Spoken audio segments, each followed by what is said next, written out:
네, 안녕하세요. 동그라미 에디터 이승재입니다. 오랜만에 돌아온 동반학교. 오늘의 주제는 반려동물의 사료 중에 생애 주기별 사료에 대해서 특별히 알아볼 텐데요. 사료에 대한 궁금증 오늘 속 시원히 해결해 주실 선생님 모셔보겠습니다. 안녕하세요. 네, 안녕하세요. 로얄 캐닌의 멍밥 조선생 수의사 조민주입니다. 보호자분들이 사료계의 백선생이다 라고 하셔서 멍밥 조선생이라는 별명이 붙었습니다. 직접 만드신 거 아니시죠? 들켰나요? 사료라는 게 사실 반려동물과 함께하는 시간 내내 고민해야 할 주제잖아요. 많은 보호자분들이 질문을 많이 해주시더라고요. 어떤 사료가 좋은지, 좀 사료 추천 좀 해달라는지. 아무래도 이제 사료를 선택하실 때는 굉장히 다양한 기준을 가지고 선택을 하셔야 하는데요. 우리 반려동물들의 나이나 크기, 품종, 생활 습관이나 기호성, 아니면 이제 건강 상태 같은 이제 다양한 요소를 고려를 하셔야 합니다. 그 중에서 가장 기본이 되는 건 나이, 생애 주기에 맞는 영양을 공급하는 게 중요할 것 같습니다. 생애 주기별 사료에 대해서 조금 더 자세하게 들어가기 전에 사료 전반적으로 만드는데 어떠한 기준 이런 것들도 좀 짚어주실 수 있을까요? 반려동물 선진국인 미국이나 이제 유럽에서는 굉장히 까다로운 영양 가이드라인을 제시를 하고 있습니다. 미국 사료관리협회 AAFCO나 유럽 반려동물 산업연방 페디아프에서는 40가지 이상의 굉장히 까다로운 기준을 제시를 하고 있고요. 어떤 포장에 들어간 원료보다 사실은 이 영양소의 배율이 잘 맞춰져 있는지를 꼼꼼히 확인하셔서 사료를 선택하시는 게 중요합니다. 이 생애 주기에 맞춘 사료에 대해서 좀 알아볼 텐데 그 전에 반려동물의 생애 주기는 어떻게 되는가를 좀 알아봐야 될 것 같아요. 먼저 반려견에 대해서 좀 설명을 해주시자면? 일반적으로 이제 크게 성장기, 성견 시기, 그다음에 노령기 이렇게 볼 수가 있는데요.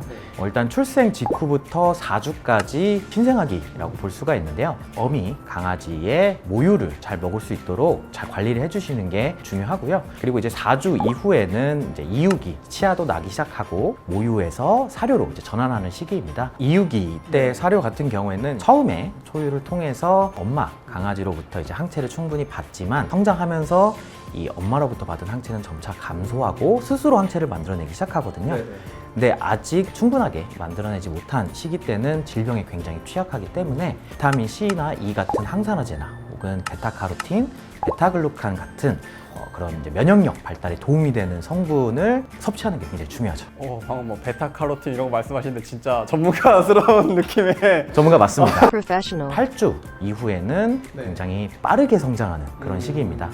높은 에너지를 공급을 함으로써 성장에 충분한 에너지를 받아야 하고요. 그리고 이제 뼈나 근육도 많이 성장하기 때문에 단백질도 굉장히 많이 필요한 시기입니다. 우리 개가 성견이 되었을 때는 어떤 영양소들을 좀 신경을 써야 할까요? 국내에서는 대부분 실내 생활하는 소형견이 많잖아요. 실내 생활을 할 경우에는 아무래도 운동량이 좀 부족해질 수 있고 운동량 부족으로 인한 과체중, 비만 문제나 혹은 이제 약간 이제 소화력이 좀 떨어질 수도 있습니다. 체중 관리를 제대로 할 수 있도록 하는 게 중요하고요. 소화력에 좀 도움을 줄 수 있도록 프리바이오틱스나 굉장히 양질의 단백질을 급여하는 게 중요할 것 같습니다. 양질의 단백질을 말씀을 해주셨는데 이게 뭐 단백질의 질이 좋다 나쁘다를 판단하는 기준 같은 게 있을까요? LIP라고 많이 부르는데요.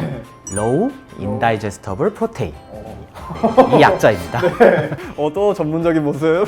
이 LIP 같은 경우에는 네. 이제 소화 흡수율을 95%까지 굉장히 끌어올린 그런 단백질이거든요. 소화 흡수율이 높은 단백질을 사용하면 변의 냄새도 감소하고 변의 양도 감소하는 그런 효과를 보실 수 있습니다. 이제 성견이 이제 건강하게 지나가고 노견이 됐을 때는 어떤 것들을 좀 챙겨줘야 될까요? 아무래도 이제 노화 증상들이 오다 보니까 이런 노화 증상들의 관리에 좀 도움을 줄 수 있는 성분이 많이 포함된 사료를 선택하시는 게 좋을 것 같거든요.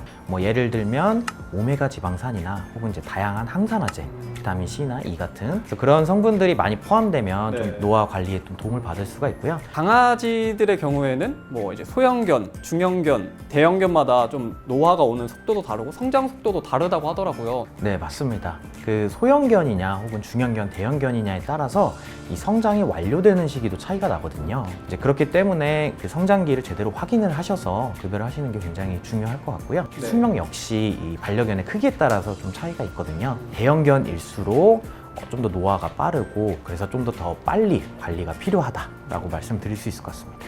자, 이제 반려견의 생애주기별 사료에 대해서 한번 짚어봤는데요. 이제 반려견만 짚으면 또 반려묘 집사들이 굉장히 서운하기 때문에 이번에는 반려묘의 생애주기별 사료에 대해서 한번 자세하게 짚어보도록 하겠습니다. 이 반려묘의 생애주기, 반려견과 좀 차이가 있을까요? 크게 봤을 때는 이제 비슷한 특징을 가지고 있는데요. 이제 반려묘 같은 경우에도 마찬가지로 신생아기나 혹은 이육이 그리고 이제 성장이 많이 이루어지는 어린 고양이, 키튼 시기 이렇게 네. 구분을 할 수 있는데요. 반려견과 좀 다른 부분은 이 키튼 시기가 또 크게 두 부분으로 나눌 수가 있습니다. 그래서 2개월령부터 4개월령까지는 또 굉장히 빠르게 성장하는 시기, 네. 그리고 이제 4개월령부터 성묘가 되는 한 약 12개월까지는 좀 이제 상대적으로 천천히 성장하는 시기로 볼 수 있습니다. 지금 이렇게 반려동물의 생애주기별 사료에 대해서 막힘없이 줄줄줄 외우고 계신데 혹시 이런 부분들을 좀 로얄 캐닌에서 많이 신경을 쓰고 있는 것 같아요. 지금 로얄 캐닌에서는 건강한 시작이라는 캠페인을 진행을 하고 있습니다. 이 건강한 시작은 우리 반려동물들이 생애 주기별로 맞춤 영양을 뭐 이런 멘트를 따로 회사에서 이렇게 주입식 교육을 시키시나요? 좀 티가 났나요? 정말 이렇게 뭔가 많은 정보들을 알고 또 공부하셔야 되는데 이런 부분들 참 먹고 살기 쉽지 않으실 것 같은. 네, 열심히 일해야죠. 로얄 캐닌 짱! 반려묘의 사료까지 한번 알아봤는데 그럼 이제 저희가 반려인들의 좀 질문을 한번 받아서 Q&A 시간을 진행을 해보려고 하는데 멍밥 조선생으로서 자신감 있으신가요? 자신감 있습니다. 이 건식보다 습식을 먹이는 게 좋다고 해서 사료를 습식으로 바꾸려 하는데 정확히 어떤 차이가 있고 습식을 먹일 때 주의할 점은 무엇일까요? 라는 질문이 들어왔습니다. 질문을 주신 보호자분이 이제 습식이 더 좋다라고 말씀하셨는데 사실은 이 습식과 건사료를 모두 같이 급여하는 혼합 급여가 더 좋거든요. 이제 왜냐하면 건사료와 그리고 습식 사료는 각각 가진 장점들이 있기 때문에 혼합 급여를 하실 때 이런 장점들을 모두 가져가실 수가 있습니다. 습식 사료 같은 경우에는 좀 향이 더 풍부하다 보니까 기호성이 좀 더 좋은 그런 경향이 있고요. 네. 수분 섭취량도 늘어나고 상대적으로 이제 칼로리는 줄어들어서 이 체중 관리 쪽에도 좀 도움을 받을 수가 있습니다. 하지만 이제 습식 사료 같은 경우는 아무래도 상대적으로 이 치아 관리에 조금 더 신경을 써야 되는 그런 특징이 있습니다. 이거를 어떤 비율로 좀 섞어야 할 것인가 그것도 좀 어려울 것 같아요, 반려인분들이. 네, 그 부분이 좀 많이 고민을 하실 수 있는데요. 네네. 이제 아무래도 로얄 캐닌 같은 경우에는 네. 이 사료 뒷면에 보시면 네. 그 건사료와 습식 사료를 어떤 비율로 급여를 해야 되는지 자세하게 설명이 되어 있습니다. 그 표를 보시고 나서 급여를 하시면 될 것 같습니다. 다음 질문으로 한번 넘어가 보겠습니다. 저희 집 강아지한테 지금까지 쭉 같은 사료를 먹여왔는데 사료를 바꿔주는 게 좋을까요? 하나만 먹으면 건강에 안 좋다고도 하는데 그리고 사료를 바꿀 때 따로 바꾸는 방법이 있을까요? 라는 질문이 들어왔는데 저도 느끼기에 하나만 먹으면 좀 질리지 않을까 이런 생각도 들고 너무 한 가지만 먹였을 때 건강상의 문제가 있지 않을까 약간 이런 것도 고민이 되거든요. 기본적으로 좀 사람이랑 동일하게 생각을 하셔서 이런 질문을 해주신 것 같은데요.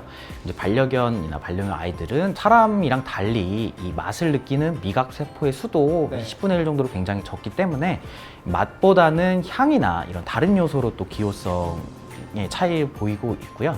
그리고 이제 사료 같은 경우에는 아이들이 필요한 영양을 완전하게 공급해주는 완전식품 개념으로서 만들어지고 있기 때문에 우리 아이에게 가장 최적화된 사료를 고르셨다고 하신다면 장기간 급여하셔도 뭐 건강상의 문제라던가 이런 부분은 필요한 영양 모두 공급해주기 때문에 따로 염려를 해주시진 않아도 될 것 같습니다. 그리고 이제 사료를 공급하실 때 있어서는 반려동물 아이들이 좀 상대적으로 소화력도 또 약하거든요, 사람에 비해서. 그래서 사료를 또 자주 바꿔주시게 되면 뭐 설사나 혹은 구토 같은 이런 증상들을 보일 수도 있기 때문에 좀 천천히 점차적으로 바꿔주시는 게 중요한데요.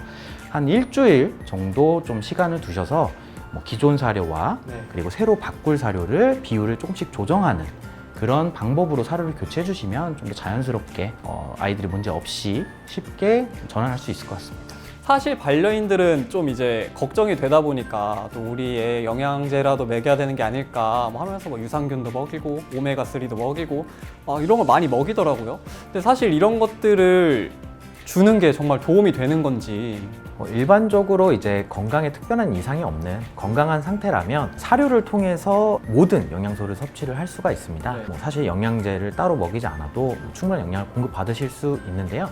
그 외에 특별히 건강에 염려된다던가 관리가 필요하다던가 라고 했을 때는 수의사 선생님과 상담을 통해서 그런 영양제를 급여하는 것도 하나의 방법이 될 수는 있을 것 같습니다.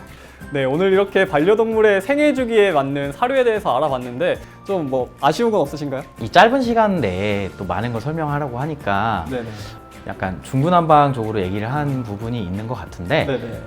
여러분들은 이해력이 좋기 때문에 굉장히 잘 이해하셨을 거라고 제가 믿고요. 네. 또 혹시 뭐 궁금한 게 있다면 저희가 또 다양한 방법으로 찾아갈 예정이기 때문에 이런 기회를 통해서 또 앞으로도 이런 유익한 정보들을 전달해 드리도록 하겠습니다. 저희는 다음에 동반학교 조금 더 좋은 정보, 더 도움이 되는 정보를 가지고 찾아오도록 하겠습니다. 지금까지 시청해주신 여러분 감사합니다. 감사합니다.